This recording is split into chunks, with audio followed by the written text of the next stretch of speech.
Hi friends, నేను మీ MPR.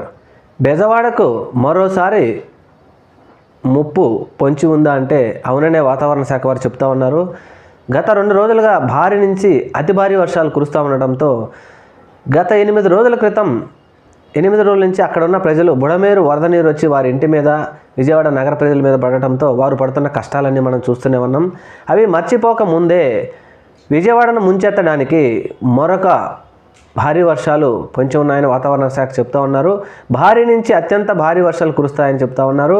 అలాగే బంగాళాఖాతంలో కొనసాగుతున్నటువంటి అల్పపీడనం వలన అది వాయుగుండంగా మారి ఇంకా 2 రోజుల నుంచి 3 రోజుల వరకు విజయవాడ నగరం మీద వర్షాలు పడతాయని చెప్తున్నారు.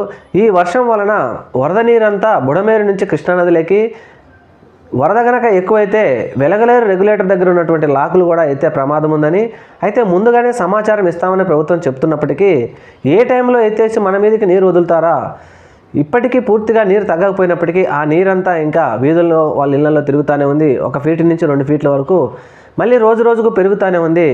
మనం ఎంత అత్యంత భయంకర పరిస్థితుల్లో బతుకుతున్నామని విజయవాడ నగర ప్రజలు మాత్రం గడగడలాడిపోతున్నారు. ఏది ఏమైనప్పటికీ ఇప్పటికీ కొన్ని స్వచ్ఛంద సంస్థలు వచ్చి హెల్ప్ చేస్తున్నాయి కానీ, సహాయాలు చేస్తున్నారు, తిండి చేస్తున్నారే కానీ ముఖ్యంగా వారికి కావాల్సినవి మాత్రం హెల్ప్ చేయడం లేదు ప్రభుత్వం వారి దగ్గర నుంచి. అలాగే ప్రజలు కూడా చాలా ఇబ్బందులు పడుతున్నారు. ఇప్పటికీ తగ్గిపోయింది, ఇంకా మన ఇళ్ళకి వచ్చి మనం అంతా నీట్గా చేసుకొని కడిగేసుకొని మన పనుల్లోకి, మన విధుల్లోకి వెళ్దామనుకునే లోపే మళ్ళీ భారీ వర్షాలు మొదలవడంతో విజయవాడ ప్రజలు మాత్రం బిక్కుబిక్కుగా గడుపుతున్నారు. ఏది ఏమైనప్పటికీ ముందు ఆలోచన జాగ్రత్తగా ఉండాలి. ప్రజలు మాత్రం ప్రభుత్వం మీద భరోసాతో ఉంటే ఏ టైంలో ఏ వరద నీరు వచ్చినప్పటికీ నష్టపోయేది మనం కాబట్టి జాగ్రత్తగా ఉండాలని చెప్పి మేధావులు చెప్తా ఉన్నారు.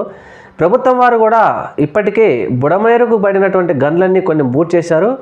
వాటి వలన వరద నీరు రాకపోయినప్పటికీ కృష్ణానదికి భారీ ఎత్తున వర్షాలు కురిసి కృష్ణానదికి వరద రావటం వలన తప్పకలేని పరిస్థితుల్లోనైనా బుడమేరు, వెలగలేరు రెగ్యులేటర్ గేట్లు ఎత్తితే కనుక ఆ వాటర్ అంతా మళ్ళీ నగరం మీదకి వస్తాయి. జాగ్రత్తగా ఉండాలి. Thank you. మన ఛానల్ని తప్పకుండా సబ్స్క్రైబ్ చేయండి.